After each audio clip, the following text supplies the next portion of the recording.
നവകേരള ഗാനത്തോടെയാണ് കലാപരിപാടികൾ ആരംഭിക്കുന്നത്. നവകേരള ഗാനത്തോടെ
ഇതിലെ ശുചീകരണ പ്രവർത്തനങ്ങൾ തുടർച്ചയായിട്ട് നടന്നുകൊണ്ടിരിക്കുകയായിരുന്നു.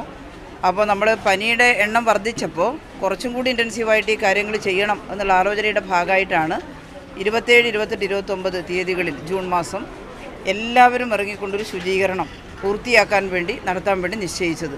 3 നാൾ കൊണ്ട് കേരളം ക്ലീൻ ആക്കുക എന്നതാണ് പരിപാടി. അതോടെ കൊതുകുകൾ കെട്ടുകെട്ടും.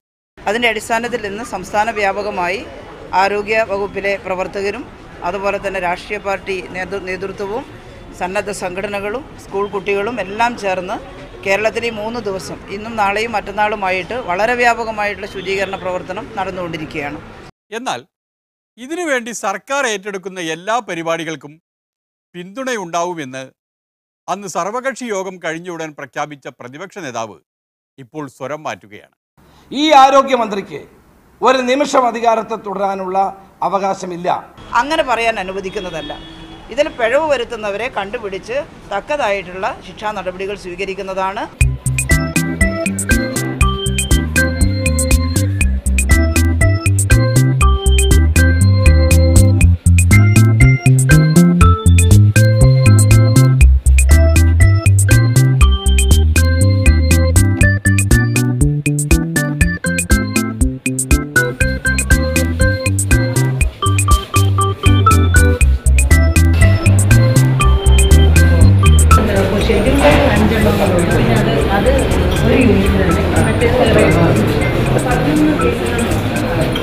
ഇനി എമർജൻസി ലേബർ റൂമിലെത്തും.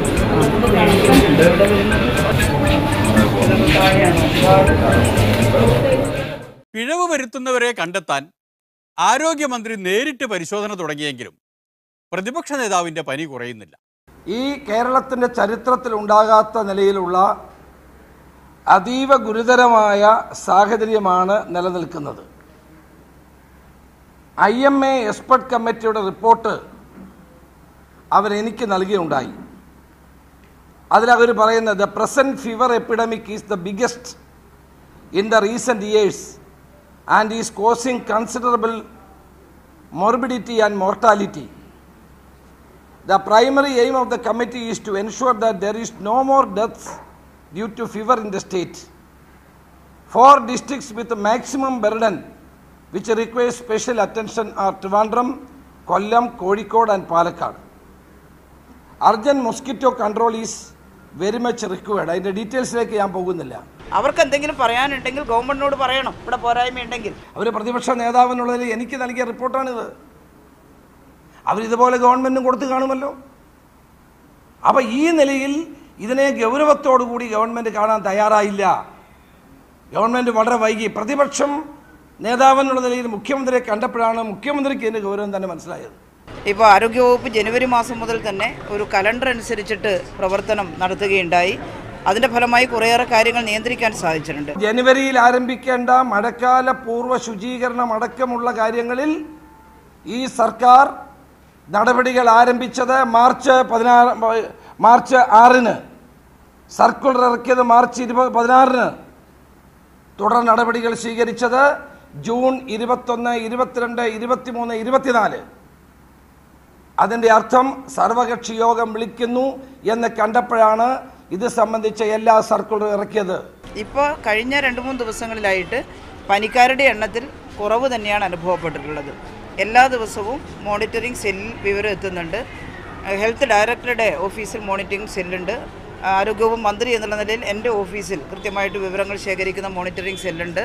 അതോടൊപ്പം തന്നെ ആരോഗ്യവകുപ്പ് സെക്രട്ടറിക്ക് വേണ്ടി NHMൻ്റെ ഭാഗമായി കേശവേന്ദ്രകുമാർ നേതൃത്വം കൊടുക്കുന്ന പ്രത്യേക സെല്ലുണ്ട്. ഈ സെല്ലുകളിലെല്ലാം ഞങ്ങൾക്ക് കിട്ടുന്ന വിവരം അനുസരിച്ച് കഴിഞ്ഞ 2-3 ദിവസമായിട്ട് പനിയുടെ എണ്ണം കുറഞ്ഞിട്ടുണ്ട് എന്നുള്ളതാണ്. ഗവൺമെൻറ്റിൻ്റെ കയ്യിലുള്ള റിപ്പോർട്ടിൽ മരണം വർദ്ധിക്കുന്നില്ല, പക്ഷെ ഓരോ ദിവസവും 10-15 പേര് മരിക്കുകയാണ്. കേരളത്തിലെ 35 ആശുപത്രികളിൽ നിന്നാണ് സ്വകാര്യ മേഖലയിൽ ഗവൺമെൻറ് റിപ്പോർട്ട് കൊടുക്കുന്നത്. 5000-ഓളം സ്വകാര്യ ആശുപത്രികൾ കേരളത്തിലുണ്ട്. അവരാരും റിപ്പോർട്ട് ചെയ്യുന്നില്ല. ഇത്തവണ കാലാവസ്ഥാ വ്യതിയാനവും മാത്രമല്ല, ഈ 3 വർഷത്തിലൊരിക്കൽ ഈ അതിജീവന ശേഷി, ഇത്തരത്തിലുള്ള വൈറസുകൾ, അതുപോലെ തന്നെ പനി പരത്തുന്ന കൊതുകുകൾ അതെല്ലാം വർദ്ധിക്കുന്നു എന്ന് കാണുന്നതിൻ്റെ അടിസ്ഥാനത്തിൽ 2017-ൽ സ്വാഭാവികമായിട്ടും പനിയുടെ എണ്ണം വർദ്ധിച്ചിട്ടുണ്ട്. എന്നാൽ അത് നിയന്ത്രണ വിധേയമല്ല എന്ന് പറയാൻ നമുക്ക് സാധിക്കില്ല. നിയന്ത്രണ വിധേയമാണ്. എവിടെയാണ് നിയന്ത്രണ വിധേയമായിട്ടുള്ളത്? മാത്രമല്ല, ഇവിടെ വാട്ടർ ബോൺ ഡിസീസസ് വ്യാപകമാകുന്നു, പുതിയ തരത്തിൽ അത് വ്യാപകമാകുന്നു. അതിനാവശ്യമായ നടപടികൾ സ്വീകരിക്കുന്നില്ലല്ലോ.